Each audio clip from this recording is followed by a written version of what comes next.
সূর্য পশ্চিম আকাশে ঢলেছে, পালিয়েছে রৌদ্র। চারদিকে গোধূলির ধূসর আভা, পাখিদের ডানা ঝাপটানোর শব্দ জানান দিচ্ছে তাদের নীড়ে ফেরার তারা। নবনী বারান্দায় দাঁড়িয়ে ফোনে কথা বলছিল। হঠাৎ দিয়া হন্তদন্ত হয়ে দৌড়ে এসে তার সামনে দাঁড়ালো। বড় বড় চোখে নবনীর দিকে তাকিয়ে সে বেশ ভাবুক গলায় প্রশ্ন করলো, কার সাথে কথা বলছো তুমি? নবনী ফোনের ওপাশ থেকে মনোযোগ সরিয়ে মৃদু হাসলো। দিয়ার মাথায় হাত রেখে বলল, তোমার নানুমণি কথা বলবে ওনার সাথে? দিয়া ছোট্ট করে দুপাশে মাথা নাড়ল। সে কথা বলবে না, তবে ওকে সেখানেই ঠায় দাঁড়িয়ে থাকতে দেখে নবনী ফোনটা রেখে দিল। দিয়ার উচ্চতার সমান হতে সে মেঝেতে হাঁটু গেড়ে বসলো। তারপর জিজ্ঞেস করলো, তুমি কিছু বলবে মাম্মা? তোমার কি কিছু চাই? দিয়া এবার ওপর নিচ মাথা নেড়ে সম্মতি জানালো। আমি, ইহান আর ইভান এখন লুকোচুরি খেলবো। তুমি আমাদের সাথে খেলবে? চলো না মাম্মা, খুব মজা হবে। নবনী হাসলো। এই ছোট্ট শিশুটির সাহচর্য তার একাকিত্বকে যেন নিমেষেই ভুলিয়ে দেয়। সে বলল, ঠিক আছে, আমি যাব। আচ্ছা মাম্মা, তোমার পাপ্পা কি ফিরে এসেছে? দিয়া আবারও মাথা নেড়ে জানালো যে তার বাবা আসেনি। নবনী আনমনা হয়ে গেল। দুপুরের সেই দৃশ্যটা এখনো তার চোখের সামনে ভাসছে।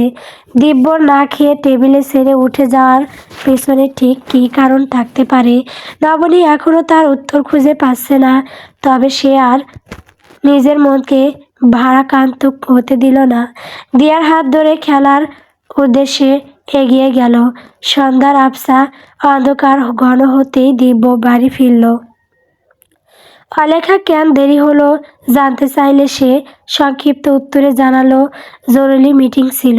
তবে বাড়ির থমথমে পরিবেশটা তার নজর এড়ালো না। কলরব আজ অন্য দিনের মতো আড্ডা না দিয়ে সন্ধ্যা হওয়ার আগেই বাড়ি ফিরে এসেছে। তার চোখে মুখে অস্থিরতা, আর একটা চূড়ান্ত সিদ্ধান্ত তার চাই। বসার ঘরে সবাই নাস্তা নিয়ে বসেছে।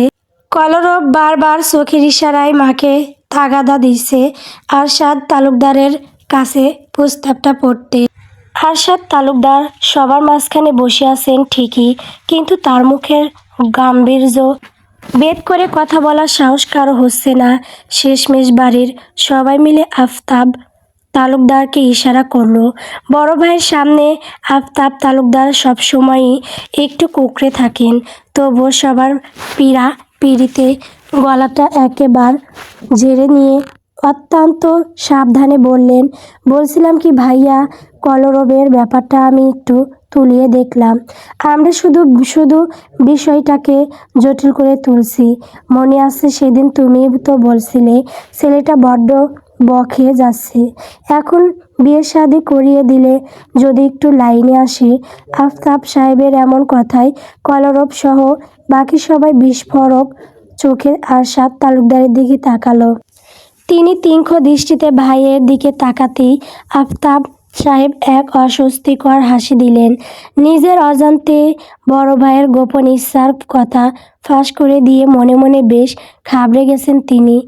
আরশাদ তালুকদার গম্ভীর গলায় বললেন, আমি ওর বিয়ের কথা বলেছিলাম ঠিকই, কিন্তু ও যাকে পছন্দ করে তাকে নয়। তোমরা কি ভেবেছো ওই মেয়ের সম্পর্কে আমি খোঁজখবর নেইনি? সত্যি বলতে মেয়েটাকে আমার একদমই পছন্দ হয়নি। অলেখা আর চুপ করে থাকতে পারলেন না। স্বামীর কথার পিঠে কিছুটা ঝাঁঝালো গলায় বললেন, তোমার পছন্দ দিয়ে কি হবে? বিয়েটা কি তুমি করবে? দেখো, আমাদের কারো কোনো আপত্তি নেই। আমরা মেয়েটিকে দেখেছি। এখন তুমি অযথা জেদ না করে রাজি হয়ে যাও। তার চেয়ে এক কাজ করো, তোমার ছেলেকে বাড়ি ছেড়ে বেরিয়ে যেতে বলো। আমার পক্ষে অন্তত এই বিয়েটা সায় দেওয়া সম্ভব না। অলেখা মোটেও অবাক হলেন না। এমন কথা তিনি বহুবার শুনেছেন। তিনি শান্ত দৃঢ় গলায় বললেন, ও যদি বাড়ি ছেড়ে তবে ওর সাথে আমিও যাব। তাতে তোমার যদি ভালো লাগে তো বলো, আমরা এখনই বেরিয়ে যাচ্ছি। পরিস্থিতি উত্তপ্ত হয়ে উঠতে দেখে কাব্য বলল, আহ বড় মা, শান্ত হও। শাশু প্লিজ রাজি হয়ে যাও না। ও তো কথা দিচ্ছে ও তোমার সব কথা শুনবে, ব্যবসায় মন দেবে। আরশাদ তালুকদার কিছুক্ষণ পাথর হয়ে বসে রইলেন। ঘরের প্রতিটি মানুষ তখন তার উত্তরের প্রতীক্ষায়। অবশেষে তিনি একটা দীর্ঘশ্বাস ছেড়ে নির্লিপ্ত স্বরে বললেন, আচ্ছা ঠিক আছে, বিয়ের অনুমতি দিচ্ছি। তবে মনে রেখো, এ বিয়েতে আমার উপস্থিতি আশা করো না। বাকি যা করার তোমরা করো গে।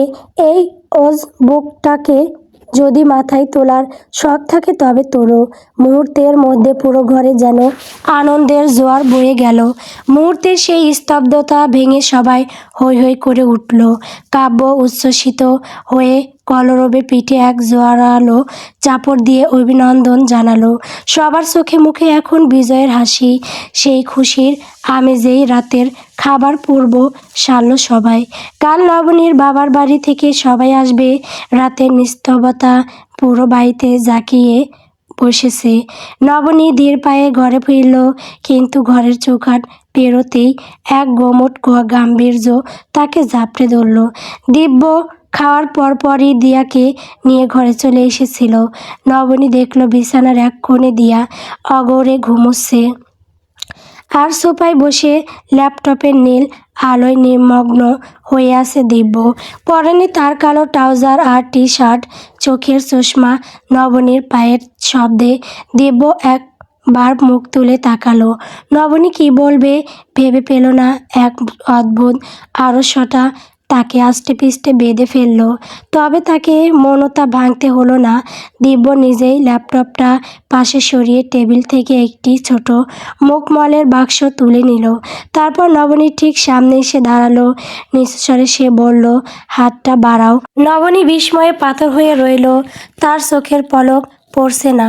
দিব্যর ভাবলেশীন মুখ বয়ব দেখে কিছু বোঝার উপায় নেই। অবচেতন মনেই সে নিজের একটা হাত বাড়িয়ে দিল। দিব্য বাক্স থেকে একটি হীরের আংটি বের করে নবনীর অনামিকায় পরিয়ে দিল। নবনী যেন নিজের অস্তিত্ব হারিয়ে ফেলেছে। এই স্পর্শ, এই উপহার সবই তার কাছে অবিশ্বাস্য মনে হলো। দিব্য তার চোখের দিকে তাকিয়ে শান্ত গলায় বলল, দুপুরে টেবিলে সবার তোমাকে কিছু না কিছু দিচ্ছিল, তখন খেয়াল ছিল না আমার, তাই এই উপহারটুকু দিতে দেরি হলো। নবনীর কাছে এই মানুষটা প্রতি মুহূর্তে এক নতুন রহস্য। সেই রহস্যের জাল যেন ক্রমে বিস্তার লাভ করছে। সে কোনো মতে বিড়বিড় করে বলল, ইটস ওকে। দিব্যর দৃষ্টি এবার আরও গভীর হলো।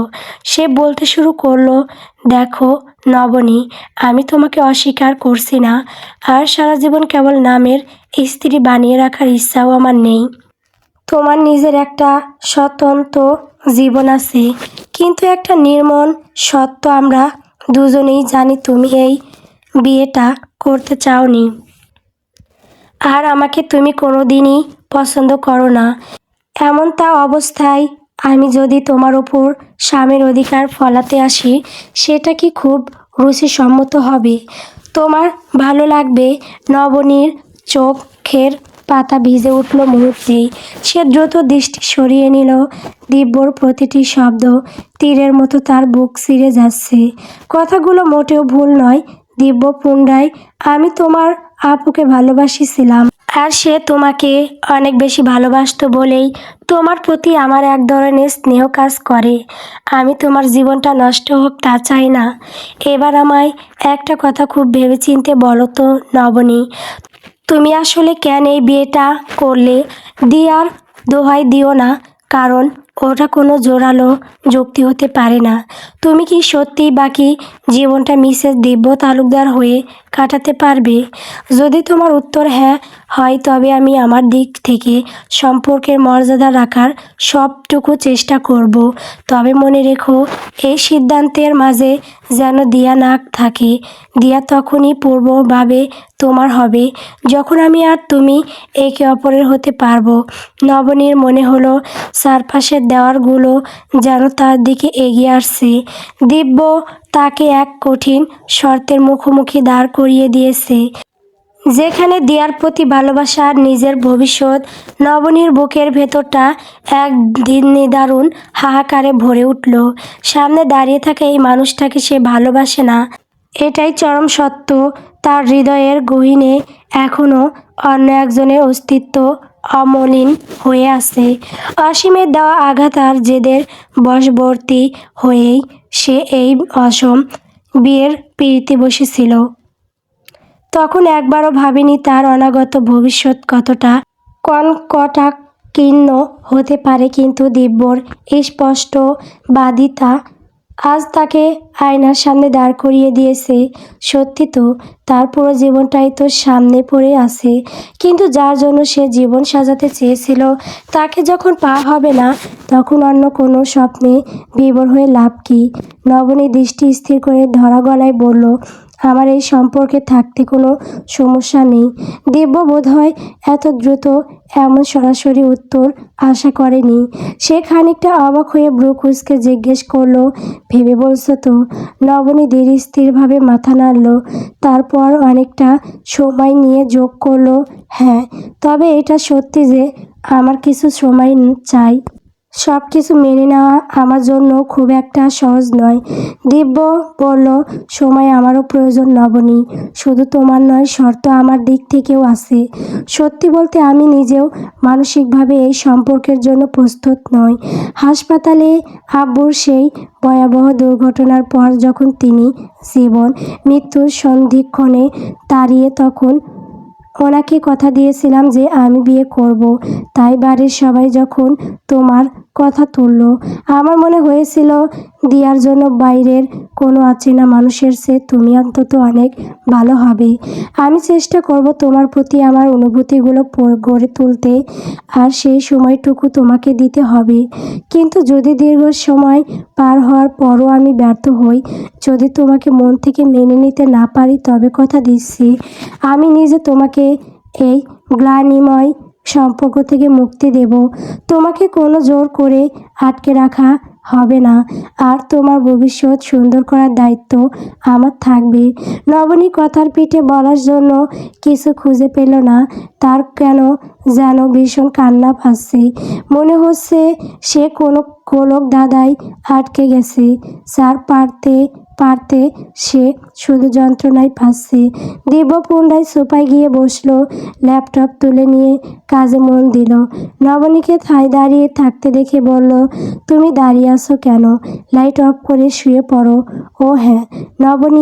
নবনী মুখ তুলে চেয়ে স্বাভাবিকভাবে বলল, আর কিছু বলবেন? দেখো, আমি তোমাকে আমার সব কিছু বলেছি। আমরা স্বামী স্ত্রী, একে অপরের ব্যাপারে সব কিছু জানার অধিকার দুজনের আছে। তোমার মনে যদি কখনো আমাকে নিয়ে কোনো কৌতূহল থাকে, নির্দ্বিধায় জিজ্ঞেস করতে পারো। তেমনই আমিও আশা করব তুমিও আমার প্রতি সৎ থাকবে, কারণ বিশ্বাসঘাতক আমার পছন্দ নয়। নবনী মৃদু মাথা নাড়ল, শুধু কান্নার তপে কথা বলার মুশকিল। সে দ্রুত পায়ে এগিয়ে গিয়ে লাইটের সুইচ অফ করলো, অতঃপর বিছানার একপাশে শুয়ে পড়ল। চোখের জমে থাকা অশ্রুকণা গাল বেয়ে বালিশে পড়ল নবনীর। ওই ভাবে কিছুক্ষণ কাটার পর নবনী অনুভব করলো দিব্য বিছানার অপর পাশে শুয়েছে। ভোরের স্নিগ্ধ আলো জানালার পর্দা ছুঁয়ে ঘরে এসে পড়েছে। দিব্য তার প্রত্যাহিক নিয়ম মেনে জিম সেরে রুমে ফিরল। দরজার কাছে আসতেই তার পা দুটো থমকে গেল। এক অদ্ভুত প্রশান্তিময় দৃশ্য তার চোখে ধরা দিল। নবনী অঘরে ঘুমোচ্ছে, আর তার বুকের মাঝে দিয়া যেন পৃথিবীর সবটুকু নিশ্চয়তা নিয়ে লেপ্টে আছে। মাসুম এই শিশুটির মুখ আর নবনীর শান্ত অবয়ব দেখে দিব্যর বুকের গহীনে কোথাও একটা দীর্ঘশ্বাস জমা হলো। সে সন্তর্পণে ওদের মাথার কাছে গিয়ে ফোনে অ্যালার্ম বাজিয়ে দিল। টিঙ্কু শব্দে নবনী আর দিয়া দুজনেই একসাথে চোখ মুখ কুঁচকে কপালে ভাঁজ ফেলল। ওদের সেই বিরক্ত মাখা ঘুমের চেহারা দেখে দিব্যর ঠোঁটের কোণে এক চিলতে হাসি ফুটে উঠল। নবনী চোখ পিটপিট করে তাকাতেই সামনে সুঠাম দেহের দিব্যকে দেখে ধর্মর করে উঠে বসল। তার অবস্থান বুঝে আড়ষ্টতায় নিজেকে গুটিয়ে নিল। দিব্য তার আড়ষ্টতা খেয়াল করলো বটে, কিন্তু সেদিকে কোনো ভ্রুক্ষেপ না করে দিয়ার গায়ে আলতো করে হাত রাখলো। প্রিন্সেস, উঠে পড়ো তো মা, অনেক বেলা হয়েছে, স্কুলে যেতে হবে তো। নবনী চাদরটা ঠিক করে নিয়ে দ্বিধাভরা কণ্ঠে বলল, আজকে স্কুলটা থাক না, মানে আজ তো ওই বাড়ি থেকে সবাই আসবে। দিয়া থাকলে ভালো হতো। দিব্য হাতটা সরিয়ে নিল। কিছুক্ষণ স্থির চোখে নবনীর দিকে তাকিয়ে থেকে বলল, আচ্ছা ঠিক আছে, তাহলে আজ আর স্কুলে যাওয়ার দরকার নেই। তুমি কি এখন ওয়াশরুমে যাবে? আমি শাওয়ার নেব, বেশ খানিকটা সময় লাগবে। নবনী দ্রুত বিছানা ছাড়ল। আমাকে শুধু 5টা মিনিট দিন, এমনিতে আজও আমি দেরি করে ফেলেছি। আপনি না ডাকলে তো টেরই পেতাম না যে সকাল হয়ে গেছে। কি বিশ্রী একটা ব্যাপার। নবনী ওয়াশরুম থেকে বের হতেই দিব্য ভেতরে ঢুকে পড়ল। এক মুহূর্তের জন্য তাদের চোখাচোখি হলো না। দুজনেই এক অদৃশ্য জড়তা এড়িয়ে চলতে চাইছে। নবনী আর ঘরে না থেকে দ্রুত ড্রয়িং রুমের দিকে পা বাড়ালো। বাইরের হলঘরটা তখনও বেশ নিস্তব্ধ। বাড়ির বাকি সদস্যরা এখনও ওঠেনি বোধহয়। কেবল রান্নাঘর থেকে টুংটাং শব্দের আসছে। সেখানে গিয়ে দেখলো অলেখা ব্যস্ত হাতে কিছু করছেন, আর মিলু লিলিপুন হাতে মেজে ঝাড়ু দিচ্ছেন। নবনী দরজার কাছে দাঁড়িয়ে মৃদুস্বরে বলল, গুড মর্নিং আন্টি। অলেখা ফিরে তাকিয়ে স্নিগ্ধ হাসলেন। হাতের কাজ না থামিয়েই বললেন, গুড মর্নিং নবনী, বেশ সকালেই উঠে পড়েছো দেখছি। তবে একটা কথা, ওই আন্টি ডাক্তার কিন্তু আর চলবে না, এখন থেকে আম্মা বলে ডাকবে। নবনী আলসটায় মাথা নামালো। পরক্ষণেই নিজেকে সামলে নিয়ে জিজ্ঞেস করলো, আপনি কি চা করছেন? আমি কি একটু সাহায্য করব? অন্য রান্নাবান্না অত ভালো না জানলেও চাটা কিন্তু আমি মন্দ বানাই না। চা তো এ বাড়িতে চলতেই থাকবে। এ এক বিরাট কাহিনী। এ বাড়িতে এক একজনের এক এক রকম পছন্দ, কারো কড়া লিকার, কারো দুধ চিনি ছাড়া। আমি এখন আপাতত তোমার শ্বশুরের আর আমার জন্য বানাচ্ছি।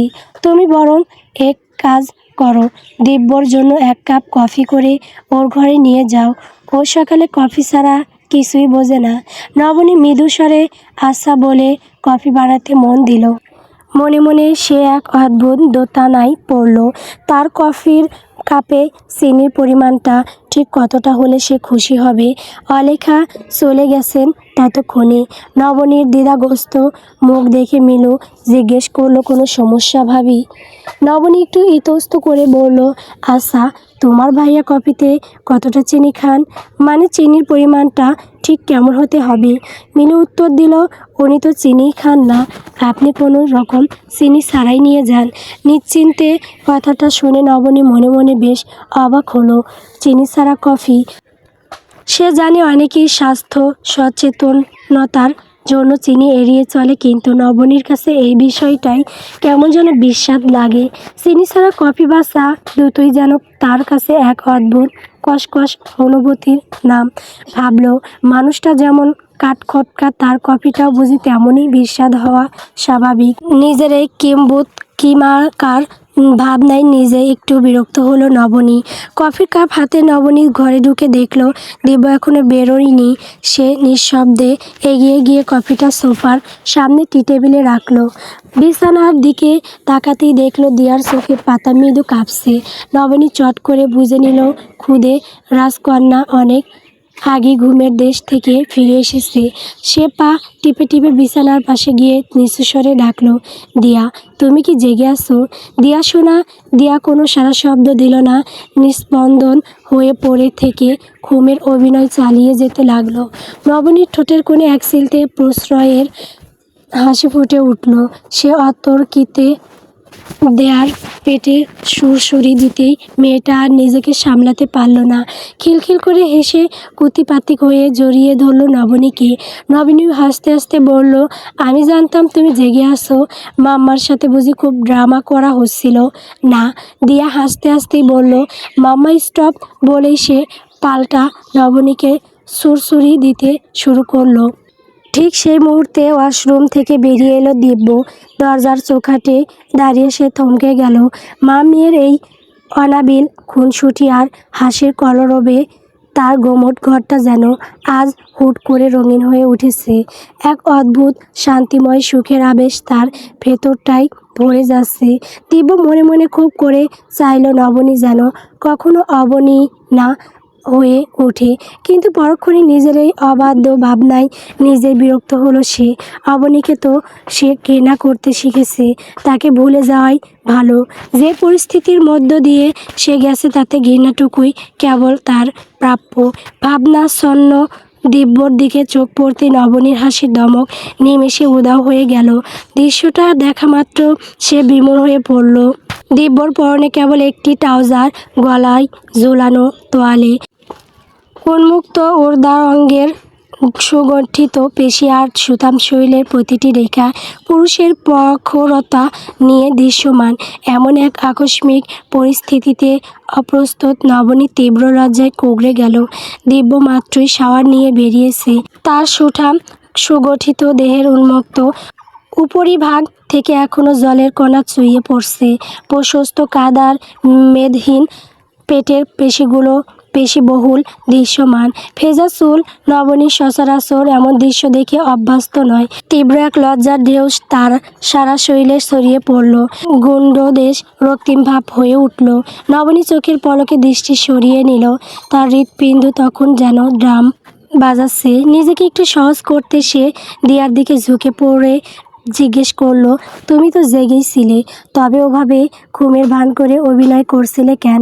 দিব্য ততক্ষণে আলমারি থেকে একটা হালকা নীল শার্ট বের করে পরতে শুরু করেছে। দিয়া আর চোখে একবার বাবার দিকে তাকিয়ে নবনীর পিছনে একটু লুকিয়ে পড়ল। নবনী ইশারায় ওকে আশ্বস্ত করতে দিয়া ফিসফিস করে বলল, আমি স্কুলে যেতে চাই না, আজ একটুও ভালো লাগছে না মাম্মা। নবনী এক মুহূর্ত দেরি না করে সায় দিল, আচ্ছা। দিয়া যেন বিশ্বাসই করতে পারছে না। সে বড় বড় চোখ করে একবার নবনীর দিকে আর একবার দিব্যর দিকে তাকাচ্ছে। দিব্য তখন হেয়ার ড্রায়ার দিয়ে চুল শুকাচ্ছিল। দিয়া পুনরায় নবনীকে জাপটে ধরে জিজ্ঞেস করলো, সত্যি বলছো মাম্মা? পাপ্পা কিছু বলবে না? আমার সত্যি স্কুলে যেতে হবে না। দিব্য খাটের পাশে এগিয়ে এলো, মেয়েকে কোলে টেনে নিয়ে দাঁড় করালো। তারপর দিয়ার নাকে আলতো করে টিপ দিয়ে বলল, হ্যাঁ মা, আজকের মতো তোমার ছুটি। আজ বাড়িতে অনেক মেহমান আসবে, তো তাই তোমার থাকাটা দরকার। তবে একটা কথা, তোমাকে কিন্তু আজ খুব গুড গার্ড হয়ে থাকতে হবে। মনে থাকবে তো? বাবার মুখে এমন অভাবনীয় ছুটির কথা শুনে দিয়া খুশিতে প্রায় লাফিয়ে উঠল। সে প্রবল উৎসাহে মাথা নেড়ে সায় দিল। নবনী দিয়ার হাত ধরে বলল, দিয়া চলো, এবার ফ্রেশ হতে হবে। দাঁত ব্রাশ না করলে কিন্তু মেহমানরা পচা মেয়ে বলবে। চলো যাই। দিয়াকে নিয়ে দরজার দিকে পা বাড়াতে গিয়ে নবনী হঠাৎ থমকে দাঁড়ালো। দিব্যর প্রাণ সরাসরি না তাকিয়ে সোফার টেবিলের দিকে আঙুল উঁচিয়ে নিচু স্বরে বলল, আপনার কফি ওখানে রাখা আছে। দিব্য বুঝতে পারল কথাটি তাকেই উদ্দেশ্য করে বলা হয়েছে। সে মাথা নেড়ে সায় দিল। নবনী ঘর থেকে বেরিয়ে যেতে দিব্য এগিয়ে গিয়ে মগটা হাতে তুলে নিল, কিন্তু প্রথম চুমুকটা দিতেই তার কপাল কুঁচকে গেল। কফিটা ধোয়া ওঠা গরম থাকার কথা ছিল, কিন্তু তা এখনও পুরোপুরি জুড়িয়ে জল হয়ে গেছে। দিব্য মগটার দিকে তাকিয়ে একটা দীর্ঘশ্বাস ফেলল। শরবতের মতো পুরো কফি শেষ করে ফেলল। হ্যাঁ অসীম, তুমি ওই ফাইলগুলো নিয়ে সোজা বাড়িতে চলে এসো। আজ তো আমার আর অফিসে যাওয়ার হচ্ছে না। দিয়াকে নিয়ে ওয়াশরুম থেকে বের হতে গিয়েও নবনী ঠিক দরজার মুখে থমকে দাঁড়ালো। কথাগুলো তার কানে যেতে তপ্ত সীসার মতো বিঁধল। অসীম নামটা শোনা মাত্রই তার মস্তিষ্কের নিউরনে এক তীব্র ঝনঝনানি অনুভব করল সে। বুকের ভেতরটা হঠাৎ করেই ফাঁকা হয়ে গেল। বারবার কেন এই একই নামের গোলক ধাঁধায় তাকে পড়তে হচ্ছে? কেন নিয়তি তাকে সেই পুরনো ক্ষতের দিকেই ঠেলে দিচ্ছে বারবার? দিব্য ফোনের ওপাশে আরও কিছু কথা বলছিল। কথার ধরনে বোঝা গেল অফিসের কোনো জরুরি ফাইল বা নথিপত্র নিয়ে আলোচনা চলছে, কিন্তু নবনীর ভাবনার জগৎ তখন বিশৃঙ্খল। নিজেকে সামলে নেওয়ার আপ্রাণ চেষ্টা করল নবনী। যান্ত্রিক হাতে দেয়ার রেশমি চুলে ব্রাশ চালিয়ে দিল। তারপর সুন্দর হেয়ার ব্যান্ড দিয়ে পরিপাটি করে চুলগুলো বেঁধে দিল। দিয়া আয়নায় নিজের প্রতিচ্ছবি দেখে খুশি হয়েও নবনীর চোখ দুটো তখন শূন্য। জোরপূর্বক হাসল সে। দিব্য একবার আর চোখে মেয়ের ফিটফাট স্বাস্থ্য দেখে নিল। তার দৃষ্টিতে ক্ষণিকের জন্য হলেও একটা প্রশান্তির রেশ ফুটে উঠল। এরপর কোনো কথা না বাড়িয়ে সে আবারও ল্যাপটপ খুলে কাজে নিমগ্ন হয়ে পড়ল। নবনীর বাপের বাড়ি থেকে লোক বলতে তেমন কেউ আসেনি, যেহেতু বিয়েটা অনেকটা ঝড়ের বেগে আর খুব সাধারণ আয়োজনে হয়েছে, তাই বড় কোনো জমায়েতও আশা করা যায়নি। নবনীর বাবা মা, ছোট বোন অনিতা আর একমাত্র ভাই অনিক আসলো। নবনী বসার ঘরে তাদের সাথে গল্পে মশগুল থাকলেও তার মনের কোণে তখন এক অন্য অস্বস্তি। বাড়ির বাকি সদস্যরা আজকের দিনটাকে কেন্দ্র করে বেশ ব্যস্ত। রান্নাঘর থেকে সুস্বাদু সব খাবারের ঘ্রাণ চারদিকে ছড়িয়ে পড়ছে। ওইদিকে দোতলায় দিব্যর ঘরে কাজ নিয়ে ব্যস্ত অসীম। দিব্য ল্যাপটপে ডুবে থাকলেও অসীমের হাত চলছে না। তার মনের ভেতরটা যেন আগ্নেয়গিরির মতো জ্বলছে। ঠিক সেই মুহূর্তে দিয়া ঝড়ের বেগে ঘরে ঢুকলো। দিব্যর দিকে দৌড়ে যেতেই সে গম্ভীর স্বরে বলল, আস্তে মাম্মা, পড়ে যাবে তো। কিছু বলতে চাও? দিয়া বড় বড় চোখে মাথা নাড়ল। হাঁপাতে হাঁপাতে বলল, অতিথিরা তো সব চলে এসেছে পাপ্পা, তোমাকে নিচে ডাকছে মাম্মা। মামা শব্দটা শুনতেই অসীমের বুকের ভেতরটা হঠাৎ ধক করে উঠল। নবনীর প্রতি তার সেই পুরনো আবেগ কবেই কর্পূরের মতো উড়ে গেছে। অন্য একজনের সাথে গভীর সম্পর্কে জড়িয়ে নবনীকে তার অসহ্য এক বোঝা মনে হতো। চেয়েছিল যে কোনোভাবে একটা নিষ্কৃতি, কিন্তু আজ যখন নবনীকে এই রাজপ্রাসাদের বাড়িতে দিব্যর মতো প্রভাবশালী এক মানুষের পাশে দেখল, তখন তার সুপ্ত ঈর্ষাটা মাথাচাড়া দিয়ে উঠল। নবনী তার চেয়ে ঢের ভালো অবস্থানে আছে, এই সত্যটা অসীম কিছুতেই হজম করতে পারছে না। দিব্য ল্যাপটপ বন্ধ করে সোজা হয়ে দাঁড়ালো। অসীমের অস্থিরতা তার নজরে না এলেও সে সৌজন্যের খাতিরে বলল, অসীম চলো নিচে যাওয়া যাক, নাস্তা খেয়ে আসবে চলো।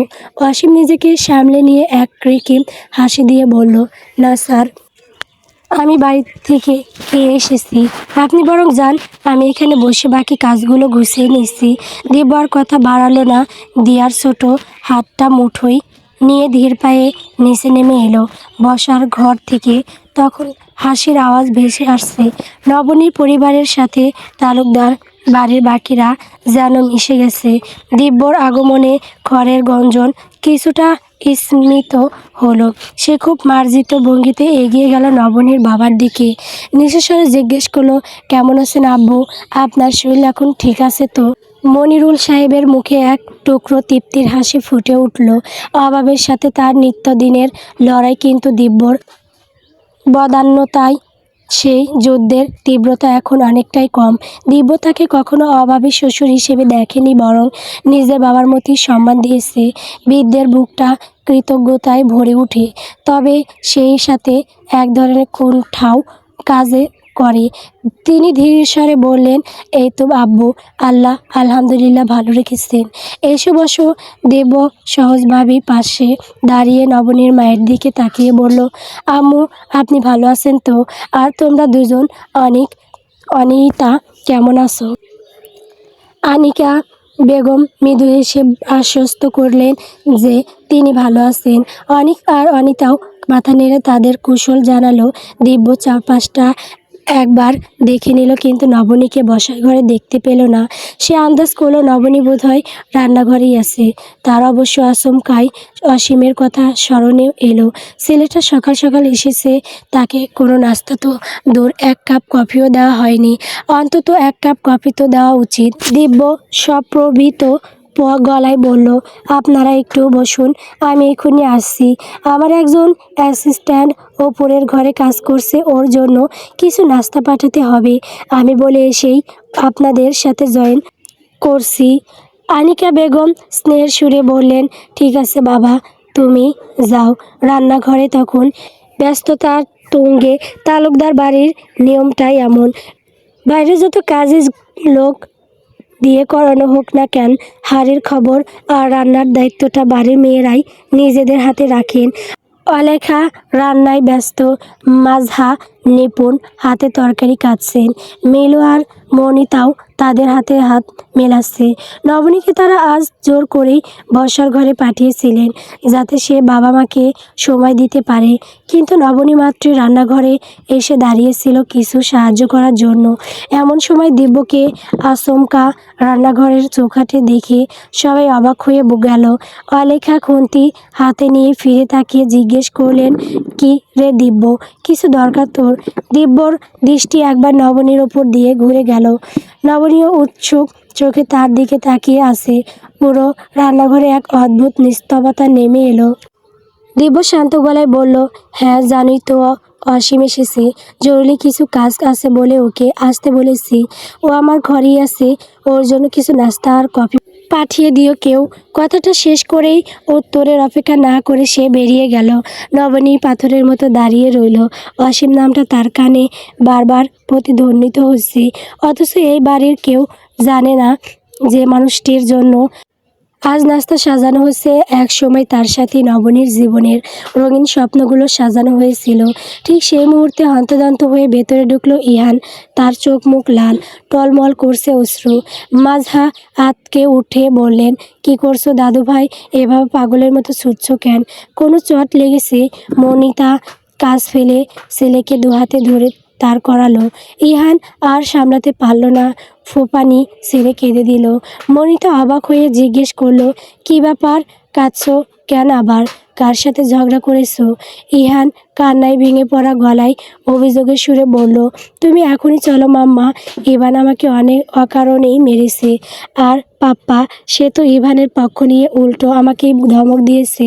পাপ্পা বলেছে আমি নাকি তোমার প্রশ্রয় পেয়ে মাথা উঠে যাচ্ছি, আমাকে আর তোমাকে নাকি এই বাড়ি থেকে বের করে দেবে।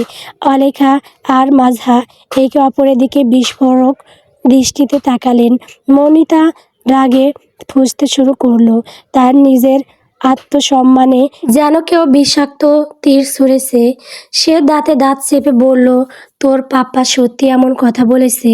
এত বড় সাহস ওর, চল তো পাপ্পার কাছে। মনিতা আর এক মুহূর্ত অপেক্ষা না করে ইহানের হাত ধরে গদগদ করে বেরিয়ে গেল। রান্নাঘরে তখন এক অদ্ভুত নীরবতা। অলেখা দীর্ঘশ্বাস ফেলে নাস্তার ট্রেতে খাবার সাজাতে লাগলেন, কিন্তু তার হাত যেন আর আগের মতো সচল হচ্ছে না। অলেখা কিছুটা ইতস্ত করে আমতা আমতা করে বললেন, নবনী, কিছু মনে না করলে তুমি একটু নাস্তা তার দিব্যর ঘরে দিয়ে আসবে। আসলে মনিতা তো রেগে মেগে ওদিকে চলে গেল। আর মিলু অসীমের সেবা করুক এটা দিব্য একদম পছন্দ করে না। ওর ধারণা বাড়ির কাজের লোক দিয়ে নাস্তা পাঠালে অসীম নিজেকে ছোট ভাববে, এটা নাকি ওকে অপমান করা হবে। নবনীর পায়ের তলার মাটি যেন সরে যেতে চাইল। যে মানুষটার ছায়া মারাতেও সে আজ কুণ্ঠিত, তার সামনেই গিয়ে দাঁড়াতে হবে নাস্তার ট্রে হাতে। নিয়তি বোধ হয় অট্টহাসি আসছে, তবে অলেখা বেগমের এই সকাতর অনুরোধ সে ফেলতে পারল না। নিজের ভেতরের অস্থিরতাকে পাথর চাপা দিয়ে দীর্ঘশ্বাস গোপন করে সেম লাইন হাসল। বুকের ধরফরানি আড়াল করে নবনী বলল, কোনো সমস্যা নেই আম্মা, আমি দিয়ে আসছি। বসার ঘরের মাঝখানে তখন কানামাছি খেলার হুল্লোড় চলছে। কাব্য, কলরব, কুহু, অনিতা আর অনিকদের সাথে দিয়া আর ইভানও মেতেছে সেই আনন্দে। কাব্যর চোখ শক্ত করে বাঁধা, সে হাতরে কাউকে ধরার চেষ্টা করছে। ঠিক সেই মুহূর্তে মনিতা সেখানে এসে দাঁড়ালো। তাকে দেখে মাত্রই উপস্থিত সবার হাসাহাসি থেমে গেল। মনিতার থমথমে মুখ আর অগ্নিঝরা দৃষ্টি দেখে বোঝা যাচ্ছিল সে রেগে আছে। কাব্য তখনও কিছু টের পায়নি। সে হুট করে সামনে থাকা মনিতাকে দুহাতে ধরল, তারপর চোখের কাপড় না খুলেই বেশ রসিকতা করে বলে উঠল, এই তো ধরেছি, এইটা কে? কুহু, তুই কবে থেকে এমন আলুর বস্তার মতো হয়ে গেলি রে? কাব্যের এই ব্যাফাস মন্তব্যে কলরব সহ বাকিরা অট্টহাসিতে ফেটে পড়ল। কিন্তু মনিতার ভেতরটা তখন রাগে ফেটে পড়ার উপক্রম। সে ঝটকা দিয়ে কাব্যর চোখ থেকে কাপড়টা সরিয়ে দিল। কাব্য চোখের বাঁধন মুক্ত হতে সামনে রণ চণ্ডী মূর্তি ধারণ করা স্ত্রীকে দেখে শুকনো ঢোক গিলল। নিজের ভুল বুঝতে পেরে পরিস্থিতি সামলাতে এক চিলতে জোরপূর্বক হাসি মুখে ফুটিয়ে বলল, আরে সোনা, তুমি আমাদের সাথে খেলবে? বাহ, খুব ভালো ব্যাপার তো। মনিতা দাঁতে দাঁত চেপে বলল, আমি তোমার কাছে আলুর বস্তা হয়ে গেছি। কাব্যর বুকের ভেতরটা স্যাঁত করে উঠল। মনিতা আবার গর্জে উঠল, তুমি নাকি বলেছো আমাকে আর আমার ছেলেকে এ বাড়ি থেকে বের করে দেবে। আমি মুটিয়ে গেছি বলে কি এখন নতুন করে বিয়ের শখ জেগেছে, তাই আমাদের বিদায় করতে চাইছো? কাব্য অবাক হলো না ঠিকই, তবে তার মনের গহীনে এক সুপ্ত অপরাধ বোধ জেগে উঠল।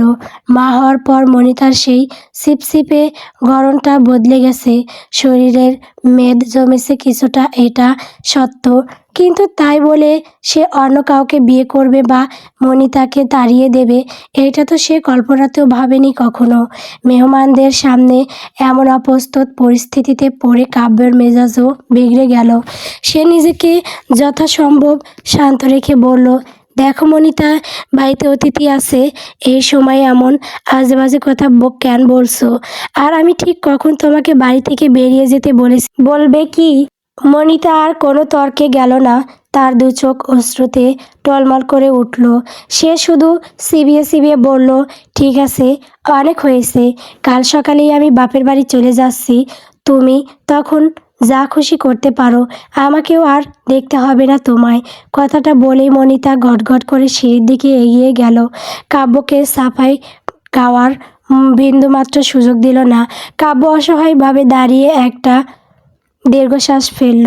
সে নিজের স্মৃতি হাতড়ে দেখার চেষ্টা করল, কখন সে এমন নিষ্ঠুর কথা বলল। অনেক ভেবে মনে পড়ল, ইহান যখন ইভানকে মারছিল তখন কাব্য শাসনের সুরে বলেছিল, পরের বার ভাইকে মারলে তাকে বাড়ি থেকে বের করে দেবে। অথচ দূর্ত ছেলেটা নিজের পিঠ বাঁচাতে মায়ের কাছে গিয়ে কথাটাকে কত ভয়ঙ্করভাবে সাজিয়ে পরিবেশন করেছে।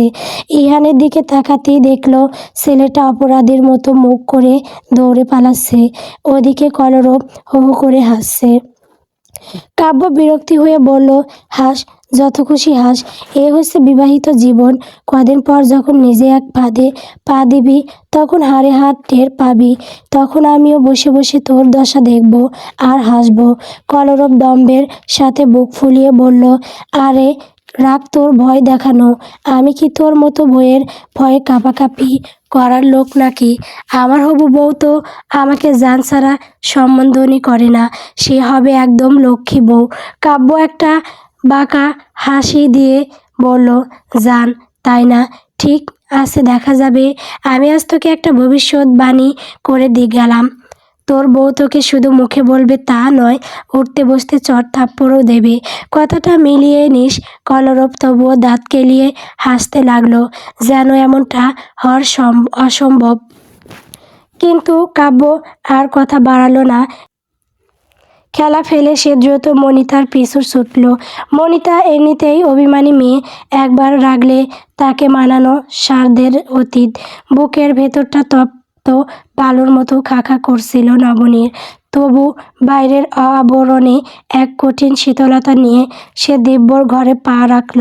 দরজায় মৃদু করাঘাত করতেই অসীম ঘাড় ঘুরিয়ে তাকালো।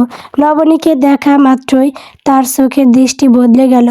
কোনো বাক্য বিনিময় না করে নবনী ধীর পায়ে এগিয়ে গিয়ে নাস্তার ট্রেটা টেবিলের ওপর রাখলো। অসীম আজ অবাক বিস্ময়ে নবনীকে খুঁটিয়ে দেখছি। পরনে ঘন কালো রঙের জর্জেট শাড়ি, কানে মানানসই দুল, আর গলায় সোনার একটি চিকন হার, হাতে চওড়া রুড়ি।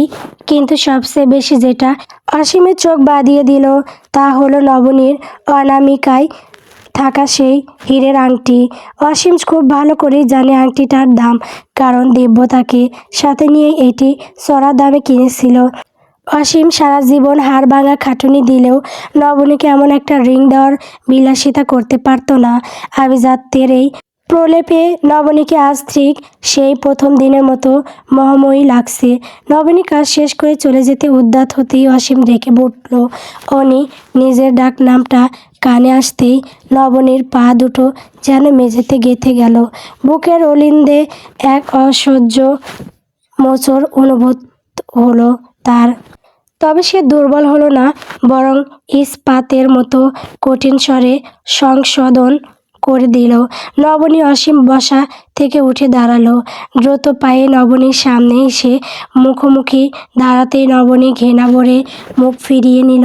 অসীম একটা তাচ্ছিল্য হাসি দিয়ে পিছিয়ে ওঠা গলায় বলল, এত পরিবর্তন মাত্র দুদিনে স্বামীর অঢেল ঐশ্বর্য দেখে আমার দেওয়া নামটাও ভুলে গেলে?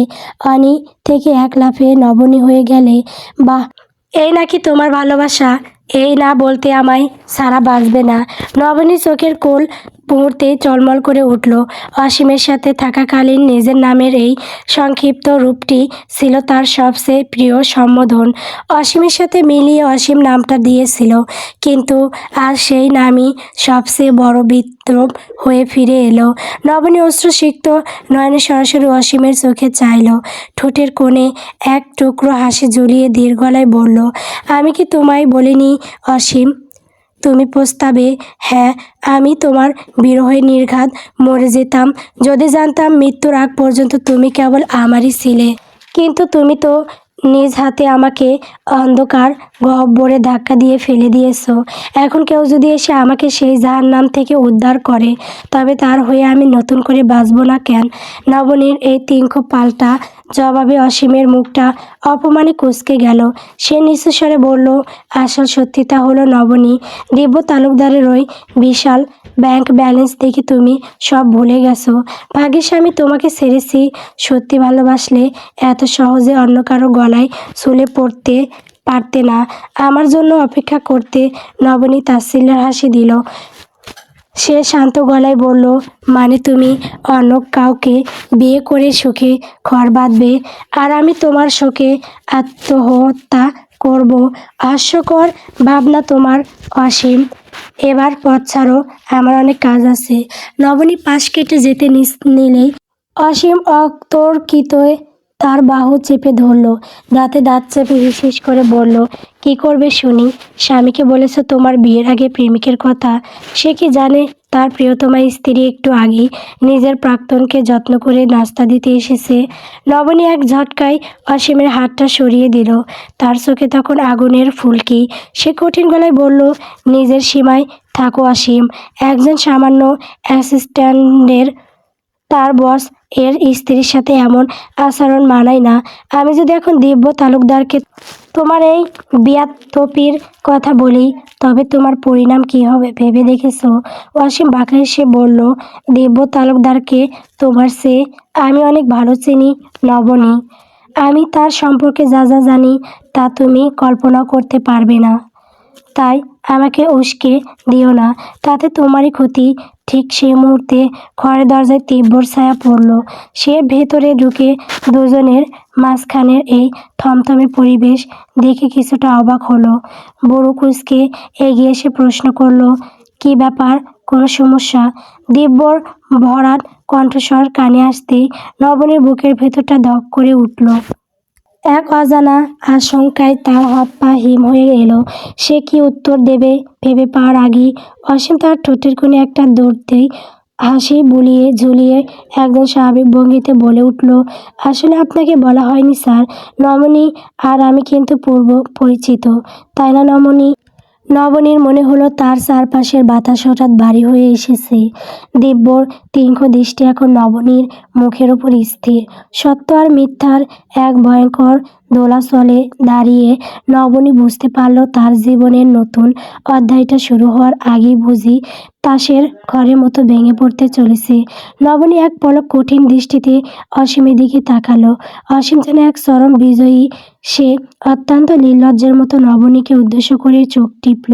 দিব্যর কণ্ঠস্বরে কোনো ভাবান্তর নেই। সে কেবল নিরাসক্তভাবে বলল, আচ্ছা তাই নাকি? নবনীর বুকের ভেতর তখন হৃৎপিণ্ডের অস্বাভাবিক স্পন্দন। না জানি এই শয়তানটা কি বলে বসে। নবনী মনে মনে ঠিক করেছিল সে নিজেই দিব্যকে সব সত্যি খুলে বলবে, কিন্তু সেই সুযোগ বা সময় কোনোটি সে করে উঠতে পারেনি। আর অসীম যে আজই এখানে এসে উপস্থিত হবে তা ছিল তার কল্পনাতীত। নিজের থেকে বলা আর অসীমের মুখ থেকে সত্য বের হওয়ার মধ্যে আকাশ পাতাল তফাৎ। দিব্য যদি এখন ভুল বুঝে তবে পরিস্থিতি যে কতটা কদর্য হবে তা ভেবেই সে সিটিয়ে যাচ্ছে। অসীম একটা বাঁকা হাসি দিয়ে বলল, আমরা একই কলেজে পড়তাম, ক্লাসমেট ছিলাম আর কি। মুহূর্তেই নবনীর ফুসফুস থেকে একটা স্বস্তির নিঃশ্বাস বেরিয়ে এলো।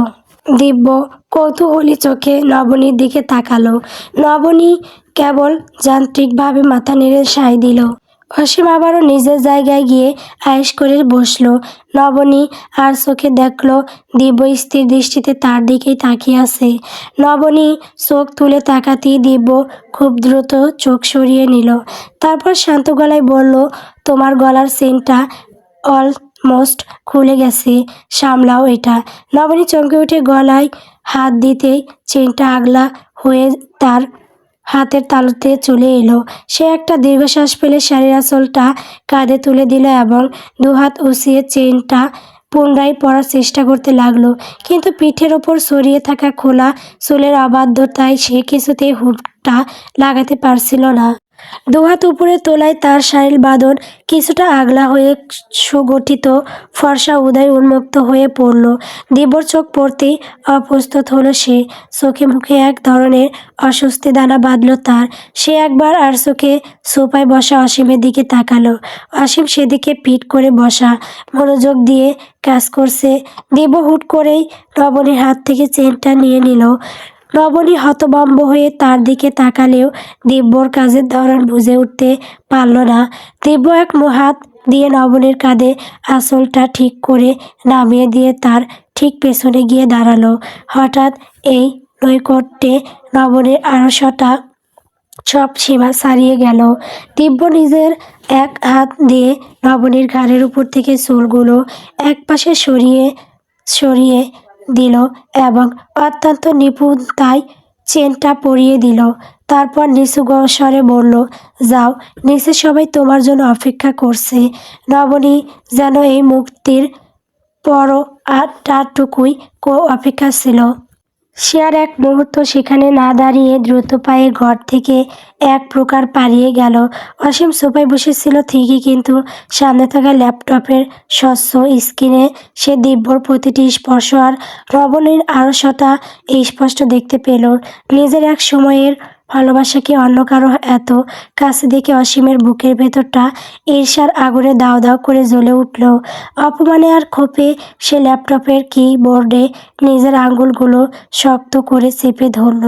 দুপুরের খাওয়ার টেবিলে যখন দিব্যর সাথে অসীম এসে বসল, তখন যেন পুরো পরিবেশটা নবীনের জন্য এক দম বন্ধ করা খাঁচায় পরিণত হলো। টেবিলের অন্য পাশে বসে থাকা আনিকা বেগম অসীমকে দেখা মাত্রই স্থির হয়ে গেলেন। এই বাড়িতে অসীমের পরিচয় হয়তো কেবল দিব্যর অ্যাসিস্ট্যান্ট হিসেবে, কিন্তু আনিকা বেগম তো জানেন এই ছেলেটাই একসময় নবনীর জীবনের কালবৈশাখী ছিল। তিনি তীক্ষ্ণ প্রশ্নোত্তর দৃষ্টিতে নবনীর দিকে তাকালেন। সেই দৃষ্টিতে যেমন ছিল সতর্কতা, তেমনই ছিল একরাশ দুশ্চিন্তা।